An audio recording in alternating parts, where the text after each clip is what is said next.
Okay, Assalamualaikum. Now we go to the theories of dividend policy that include dividend relevance theory that was proposed by Modigliani and Miller, and normally it is called as the MM theory.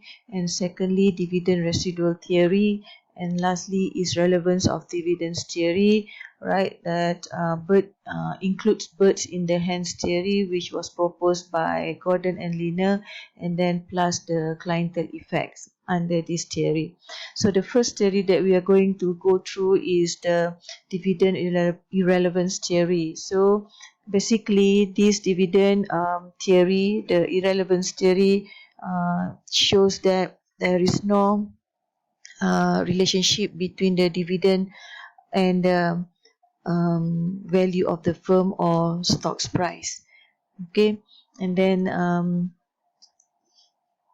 so in other words, okay, the dividends policy will have no impact on the value of the firm, because investors can create whatever income stream they prefer by using the homemade dividends. So what is the homemade dividends all about? Later on I will explain to you how the homemade dividends takes place. Okay, the next one.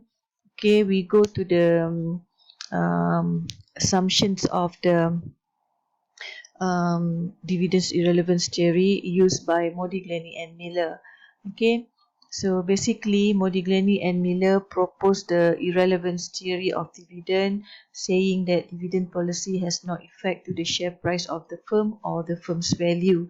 Right? Why is that? Because the the firm may increase the earnings through the financing goods investment project, and therefore from this investment project will increase the firm's value. Okay, the assumption used by Modigliani and Miller, right, to explain the dividend irrelevance theory include these points stated on the slide. So there are many assumptions here. Okay, one of them is that MM assumed that perfect capital market is um,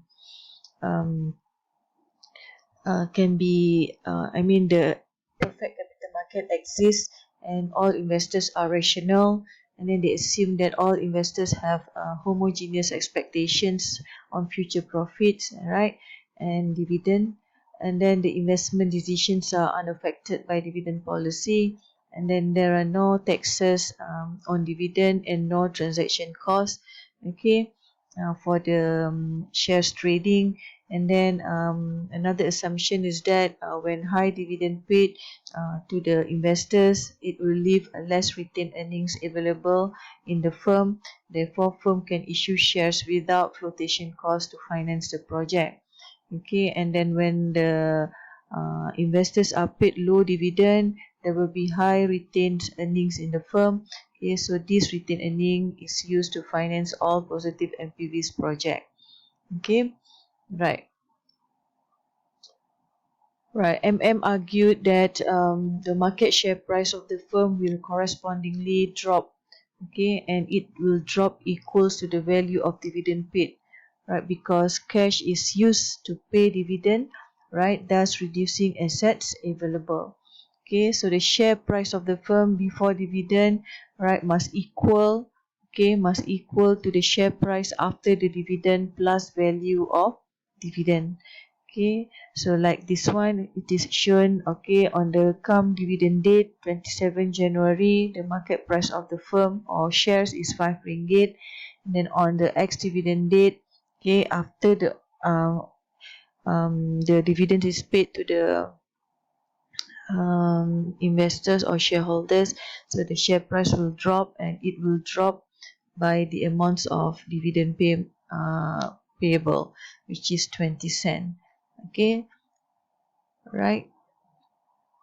Okay, the next one, with the assumptions of the perfect world, the stock's price will fall by the amounts of dividend on the ex-dividend date. So this is what MM's argue here. Okay, make a statement where the stock's price will fall by the amounts of dividend on the ex-dividend dates. Okay, so let's say if the current share price is 5 ringgit and the dividend paid is 20 cent, so that means the share price will drop by 20 cent on the ex-dividend date. So it becomes 4 ringgit and 80 cent. Okay.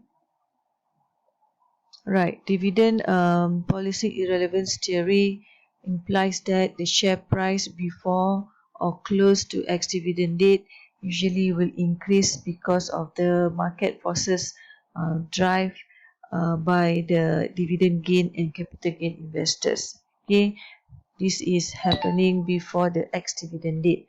When close to ex-dividend date, right, dividend gain investors normally will buy to enjoy the dividend, but capital gain investors will sell the shares in order to utilize the higher price of the share, right, so that they can get the benefits from the higher profits on the disposal of shares.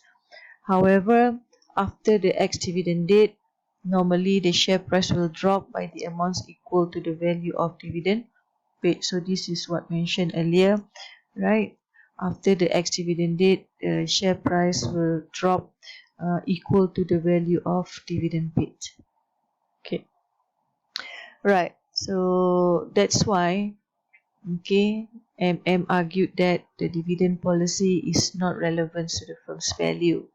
Okay, from the perceptions of investors, or from the perspective of investors, if the company's dividend is too small, right, and if the investors could sell some shares to create capital gain, right, to replicate the cash flow that he or she expected.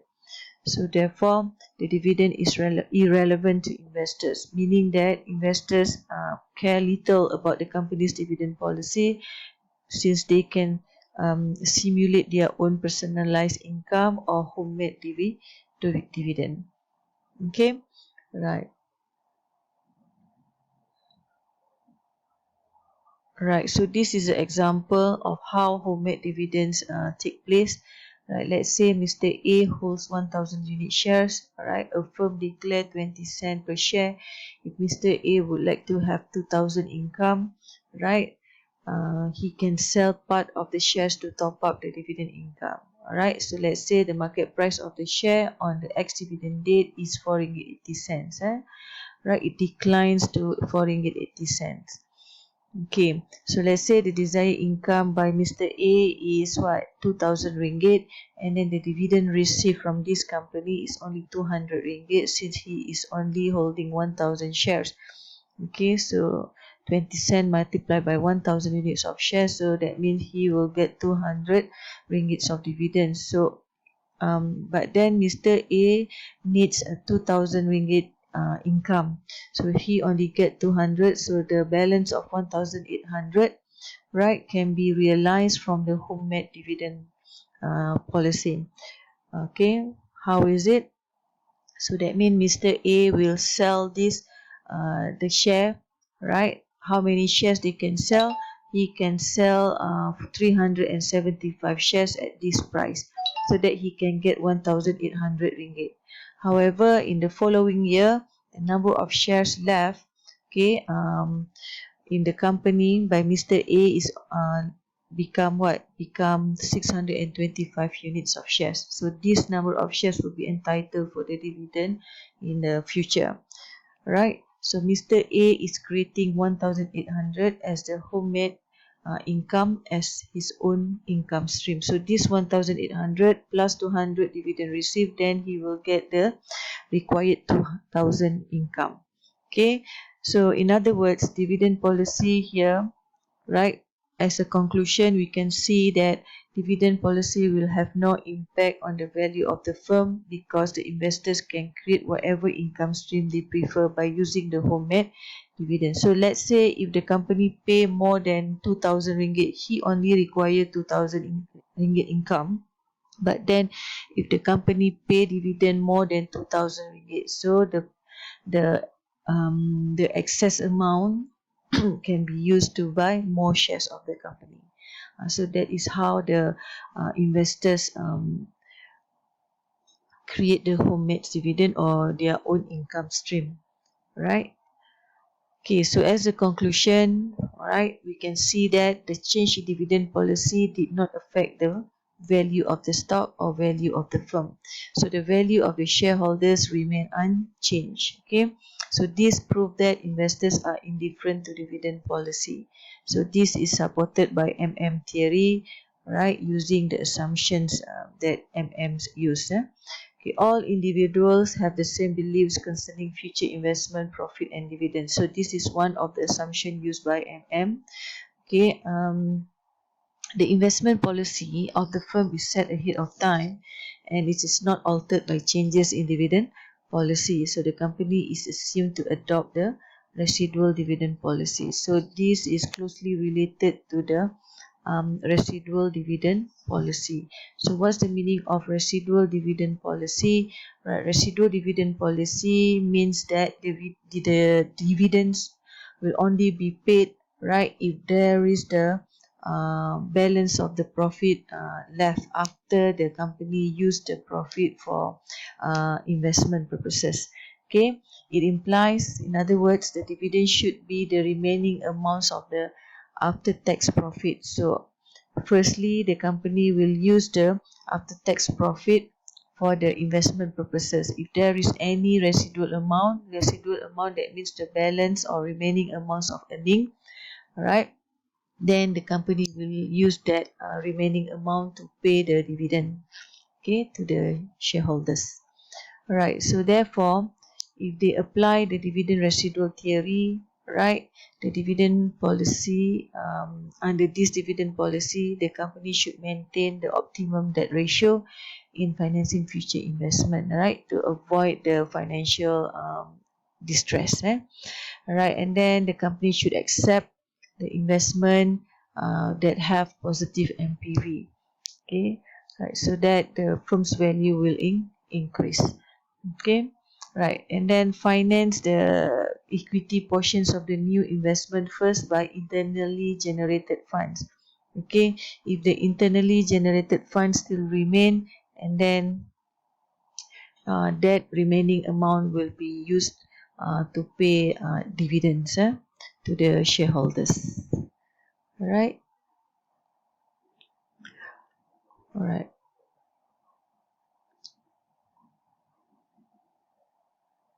Okay, so I guess that's all for the dividend irrelevance theory, right? And it covers until dividend residual theory. Okay, and later we will continue with the um, dividend policy relevance theory that was proposed by Gordon and Lina. Okay,